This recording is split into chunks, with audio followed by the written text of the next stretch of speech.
Salut tout le monde. Aujourd'hui, mes élèves et moi avons le plaisir d'enseigner et apprendre la notion d'entraide.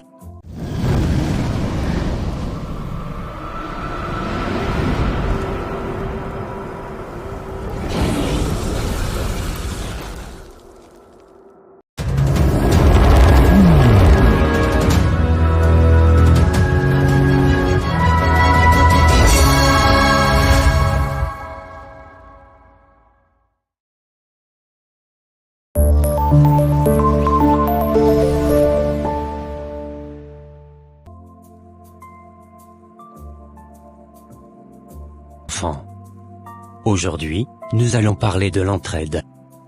Savez-vous ce que cela signifie, Fleur? Oui, monsieur. L'entraide signifie s'aider l'un l'autre. Exactement, Fleur. Pouvez-vous me donner des exemples de comportements positifs en classe?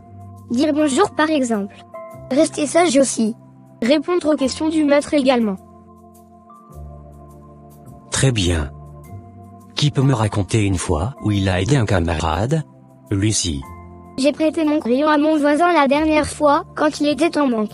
D'accord. C'est une bonne action. Mathieu. J'ai aidé mon ami à ranger ses affaires. C'est bien. Vous êtes tous bienveillants. Que ressentez-vous quand vous aidez quelqu'un? Je me sens heureuse après l'acte. Moi, je suis fière de moi. Pensez-vous que l'entraide est importante? Je le pense. D'accord. Je vais vous raconter une petite histoire autour de laquelle nous allons travailler. Écoutez bien. Il y a quelques années, dans un petit village, une famille a perdu sa maison à cause d'un incendie. Ils ont tout perdu en une nuit et se sont retrouvés sans abri. Les voisins, touchés par cette tragédie, ont décidé de se mobiliser. Chacun a contribué à sa manière. Certains ont offert des vêtements, d'autres de la nourriture, et plusieurs ont aidé à reconstruire la maison. Grâce à cette solidarité, la famille a pu retrouver un toit en quelques semaines seulement. Ce geste d'entraide a non seulement permis à la famille de se relever, mais il a aussi renforcé les liens au sein de la communauté. Les habitants du village ont compris que, ensemble, ils pouvaient surmonter n'importe quelle épreuve. Vous réfléchirez en solo pour me dire quels sont les actes d'entraide qu'ont pratiqués les villageois. Ensuite faites la synthèse de vos réflexions en groupe. Il est temps de présenter les résultats de vos travaux.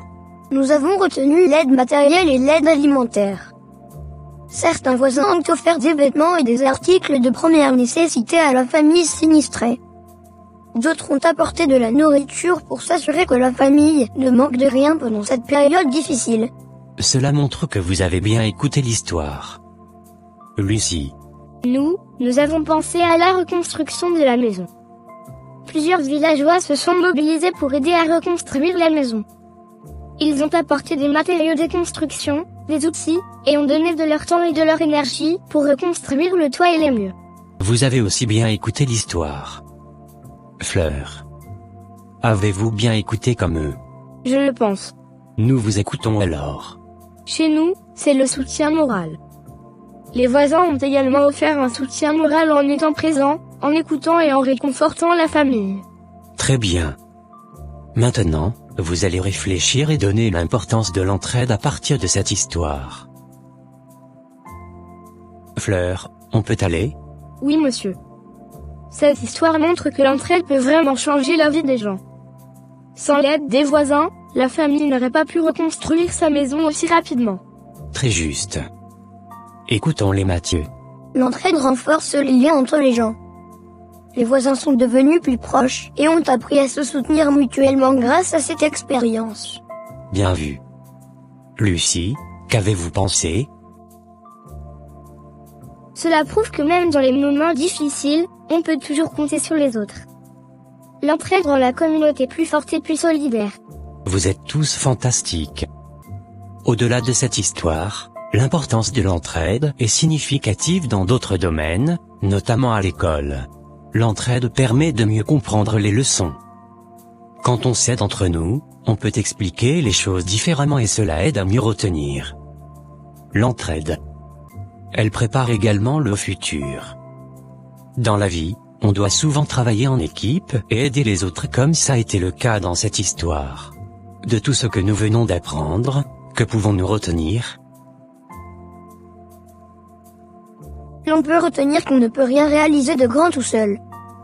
On a toujours besoin de l'aide des autres. Il faut aussi aider les autres dans leurs tâches. C'est source de cohésion sociale. Très bien résumé, Mathieu. Maintenant je vais vous poser une question pour voir si vous avez bien suivi la leçon. Pourquoi est-il important d'aider ses camarades ? C'est important parce que cela aide à mieux travailler ensemble. Aussi ça rend tout le monde heureux. C'est bien. Comment pouvez-vous pratiquer l'entraide à la maison ? Je peux aider mes parents. D'accord. Mais en quoi faisant ? En aidant maman à faire la vaisselle par exemple. Je peux partager mes jouets avec mes frères et sœurs. Quel défi d'entraide pouvez-vous réaliser en classe ? On peut relever le défi d'aider un camarade chaque jour. Ah ! Quel bel objectif ! Gardez-vous à l'esprit ce défi car je vous observerai de près.